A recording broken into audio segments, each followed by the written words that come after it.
오늘 본문의 배경이 되는 장소는 가버나움입니다. 말씀에 보면 침상에 누운 중풍병자를 사람들이 데리고 예수님 앞으로 왔습니다. 그리고 예수님은 그들의 믿음을 보시고 그 중풍병자에게 이렇게 말씀하셨습니다. 작은 자야 안심하라. 내 죄사함을 받았느니라. 내 죄사함을 받았다. 우리는 이 말씀이 참 의아합니다. 왜냐하면 자신의 질병을 치유하러 온 이 환자에게 이 질병을 치유하기 위해서 필요한 말은 이런 것 아니겠습니까? 안심해라.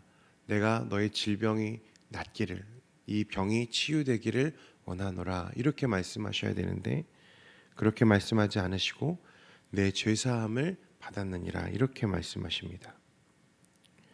우리에게 이것은 좀 이례적이고 조금 낯설게 느껴지는 말입니다만 유대인들에게는 이상한 말이 아니었습니다.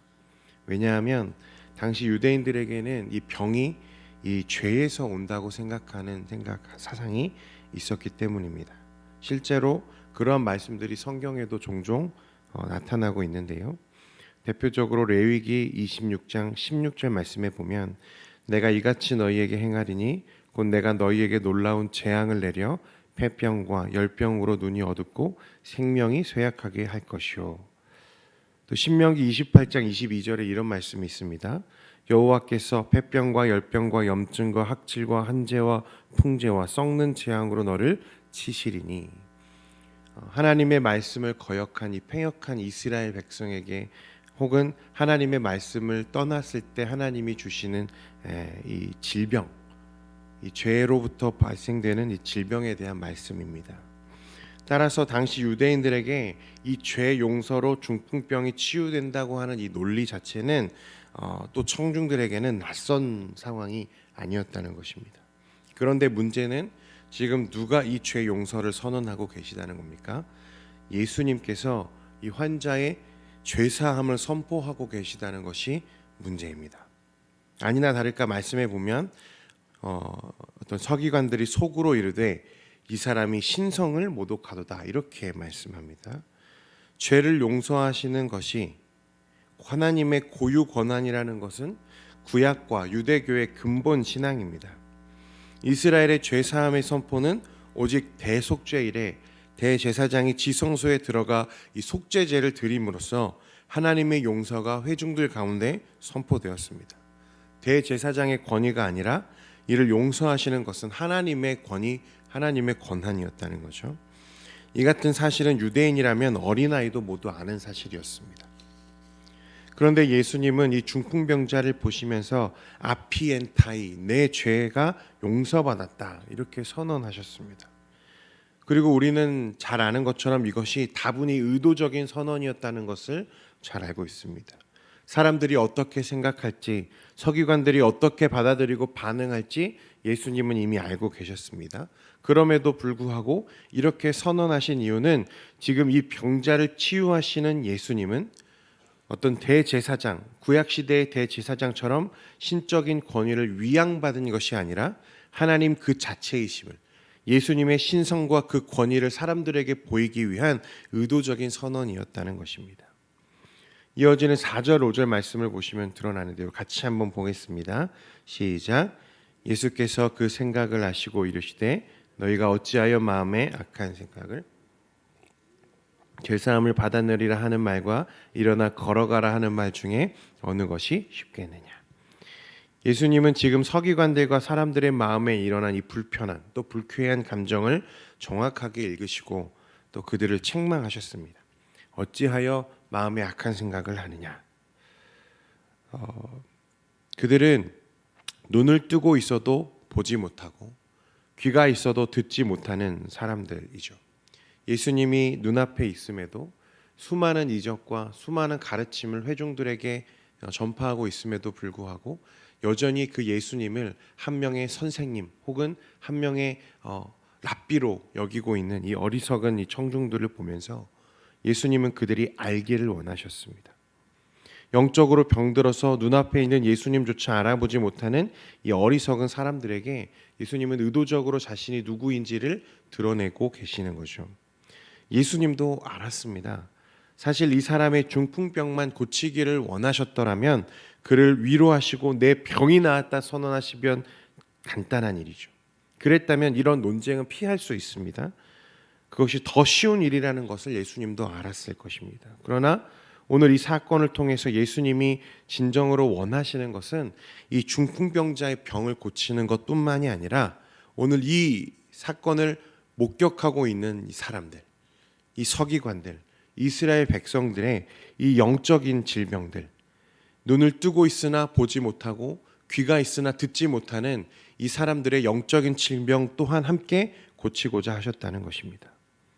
이 자리에 있는 사람들의 영적인 중풍병을 고치기를 원하셨다는 거죠. 오늘 그것이 예수님이 이 죄사함, 이 중풍병자의 죄사함을 선언하시는 목적이었습니다. 6절 말씀에 그러나 인자가 세상에서 죄를 사하는 권능이 있는 줄을 너희로 알게 하려 하노라 하시고 중풍병자에게 말씀하시되 일어나 내 침상을 가지고 집으로 가라 하시니 이 사람은 이내 예수님의 말씀대로 자리를 들고 일어나서 집으로 돌아갔습니다. 예수님의 선언이 실제로 치유와 회복으로 일어나는 것을 사람들이 보게 된 것이죠.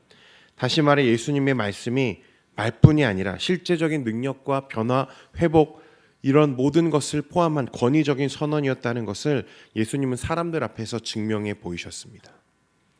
예수님은 사람들이 그가 누구이신지를 알기 원하셨습니다. 예수님의 말로 죄사함을 선언하실 수 있는 하나님이심을 알기를 원하셨습니다. 사랑하는 성도 여러분, 오직 우리 주 예수 그리스도만이 우리를 모든 죄와 사망의 결박에서 자유하게 하실 수 있는 분이심을 믿으시기를 바랍니다. 왜냐하면 예수님은 능히 죄사함을 선언하실 수 있는 하나님이시기 때문입니다. 그리고 예수님은 이 일을 위해서 오셨습니다. 그가 사랑하는 백성들의 죄를 사하고 건져내시기 위해서 이 땅에 오셨어요. 이 사실은 이어지는 이 세리 마태를 부르시는 일 가운데 더 명확하게 드러납니다. 우리 9절 말씀 같이 한번 읽겠습니다. 시작. 예수께서 그곳을 떠나 지나가시다가 마테라 하는 사람이 세관에 앉아 있는 것을 보시고 이르시되 나를 따르라 하시니 일어나 따르니라. 지난 금요일에 제가 설교하면서 이 당시 세리에 대한 유대인들의 적대감에 대해서 제가 소개를 한 적이 있습니다. 세리는 같은 유대인이면서 로마를 위해 일하는 사람이죠. 동족들에게 세금을 거두어서 이 로마로 보내는 일을 했습니다. 정해진 세금만 걷어 바치면 될 텐데 그들은 로마가 원하는 것보다 훨씬 더 많은 세금을 같은 동족들로부터 갈취했습니다. 그래서 사실 이 로마인들보다 더 적대시되었던 사람들이 바로 세리였습니다. 예수님은 세관으로 일하고 있는 이 마태를 제자로 부르셨어요. 그리고 이어지는 10절에 보면 예수님이 이 마태의 집에서 함께 식사를 하는데 누가 동행하냐면 수많은 세리들과 죄인들이 그 자리에 함께 했다. 이렇게 말씀합니다. 잘 아시겠지만 당시 식사의 교제는 그저 함께 밥을 먹는 그런 정도의 의미가 아니죠. 같은 형제로서 동등한 관계로서 교제하는 것을 인정하는 행위였습니다. 이 모습을 보면 바리새인들이요 예수님의 제자들에게 묻습니다. 어찌하여 너희 선생은 세리와 죄인들과 함께 잡수시느냐? 당연한 반응이겠죠. 예수님은 그렇게 적대감을 드러내놓고 질문해 오는 바리새인들에게 이렇게 말씀하십니다. 12절 13절 말씀인데요. 같이 한번 읽겠습니다. 시작. 예수께서 들으시고 이르시되 건강한 자에게는 의사가 쓸데없고 병든 자에게라야 쓸데있느니라. 너희는 가서 내가 긍휼을 원하고 제사를 원하지 아니하노라 하신 뜻이 무엇인지 배우라. 나는 의인을 부르러 온 것이 아니요 예수님은 건강한 사람에게는 의사가 필요 없으나 병든 사람에게는 의사가 필요한 것처럼 예수님은 의인을 부르러 온 것이 아니라 죄인을 부르러 오셨다. 이렇게 말씀하십니다. 예수님의 행적들과 행하신 일들을 살펴보면 예수님은 주로 힘없는 사람들, 과부와 고아들, 병든 사람들, 귀신 들린 사람들, 세리와 창기같이 사회적으로 약하고 천대받는 사람들을 찾아가 만나시고 그들을 고쳐주시는 일들을 자주 보게 됩니다. 아니 어쩌면 일부러 그런 사람들만 골라서 만나시는지도 모르겠습니다. 여기서 우리는 예수님이 이 땅에 오신 목적을 더 명확하게 보게 됩니다.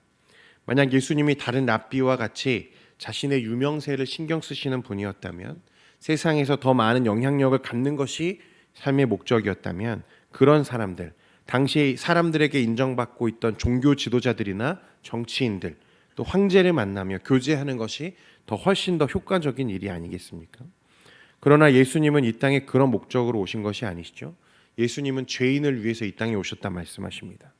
죄에서 헤어나오지 못하는 죄인들을 그 죄에서 구원하시기 위해 이 땅에 오셨고, 이것을 가장 잘 보여줄 수 있는 사람들, 즉 사람들이 누가 봐도 죄인이라 수군거리는 이 세리와 죄인들과 함께 교제함으로써 이를 사람들에게 보이고 계시는 거죠. 여러분, 예수님에게는 세리나 바리새인들이나 똑같은 죄인들이었습니다. 사람들은 세리에게 이 은혜와 자비가 베풀어지는 것이 사치라고 여겼을지 모릅니다. 그러나 예수님의 눈에는 세리나 바리새인들이나 똑같이 주님이 필요한 사람들이었다는 것입니다. 주 안에 사랑하는 성도 여러분, 우리가 바로 그런 사람들이었습니다. 은혜가 필요한, 자비가 필요한 사람들, 오직 주 예수님이 아니면 구원의 은혜를 기대하기 어려운 죄인들, 오직 예수님은 이 죄인들을 위해서 이 땅에 오셨다고 말씀합니다.